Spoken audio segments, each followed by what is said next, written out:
Hi అండి, నా video చూసేవాళ్ళు లైక్ చేసి సబ్స్క్రైబ్ చేసుకోండి. నన్ను మీకు ఈరోజు దొండకాయ కర్రీ ఎలా చేయాలో చూపిస్తాను, చూసేయండి. దొండకాయ, టమోటా, ఉల్లిపాయ, కారం, పసుపు, అల్లం ఎల్లిగడ్డ పేస్ట్, కొబ్బరి మీరు చూసేసారు కదా. దొండకాయ కట్ చేసుకున్నది, ఉల్లిపాయ, టమోటా అన్ని కట్ చేసి పెట్టుకున్నాము. ఇప్పుడు మనం రెడీ చేద్దాం. మనం ఆయిల్ 2 స్పూన్లు వేసుకున్నాము. మనకు ఆయిల్ ఎంత కావాలో అంత వేసుకున్నాము. పోపు వేడెక్కింది, మనం పోపు గింజలు వేసుకోవాలి.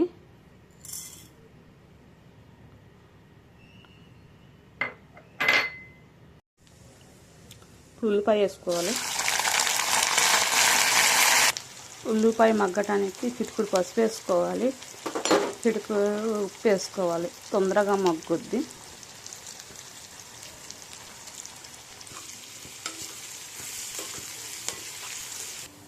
ఇట్లా వేగినాక కొంచెం ఒక రెబ్బ కరివేపాకు వేసుకోండి. నేను ఇందాక మీకు చూపించలేదు. ఉల్లిపాయ మగ్గింది. ఇప్పుడు మనం అల్లం ఎల్లిగడ్డ పేస్ట్ వేసుకున్నాం.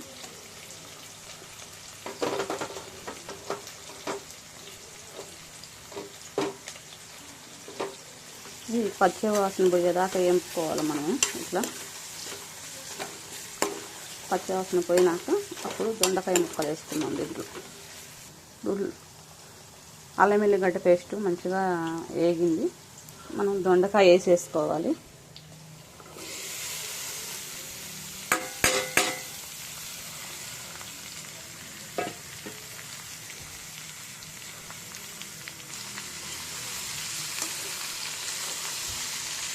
నా వీడియో నచ్చితే ఒకసారి లైక్ చేసి సబ్స్క్రైబ్ చేసుకోండి ప్లీజ్.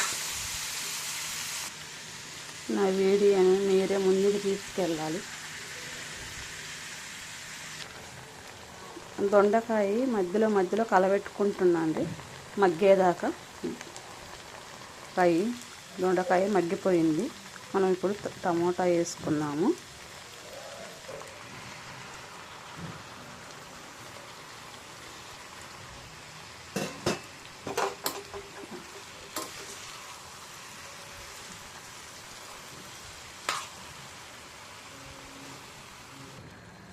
టమోటా మగ్గేదాకా మధ్యలో కలుపుకుంటుండాల. టమోటా మగ్గినాక అప్పుడు ఉప్పు కారం వేసి చూపిస్తాం. చూడండి ఇట్లా ఉంది. ఉప్పు కారం వేసుకోవాలి. ఇప్పుడు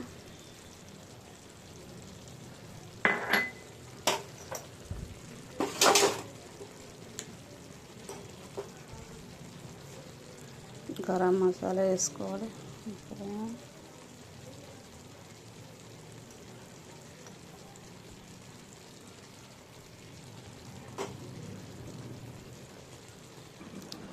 ఇది దొండకాయ కర్రీ కానీ వాటర్ వేసుకోము. వాటర్ వేసుకోకుండా చేసుకుంటే చపాతీ లేక బాగుంటుంది, అన్నం లేక బాగుంటుంది. సరేనా? మీకు ఎవరన్నా వాటర్ వేసుకోవాలనిపిస్తే వేసుకోవచ్చు, కొంచెం ఎవరిష్టం వాళ్ళది.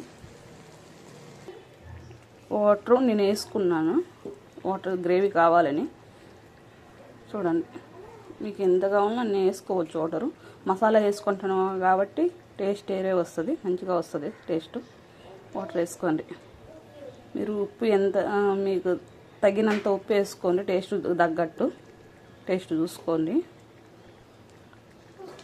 కొబ్బరి, ధనియాలు ఇట్లా దంచుకోవాలి. వేపుకొని ధనియాలని దంచుకున్నాక ఇట్లా ముక్క ఉడికింది, మంచిగా అయ్యింది.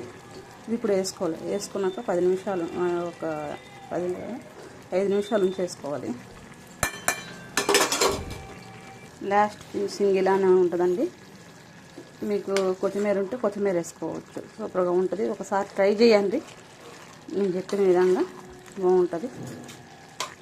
సరేనండి, బాయ్.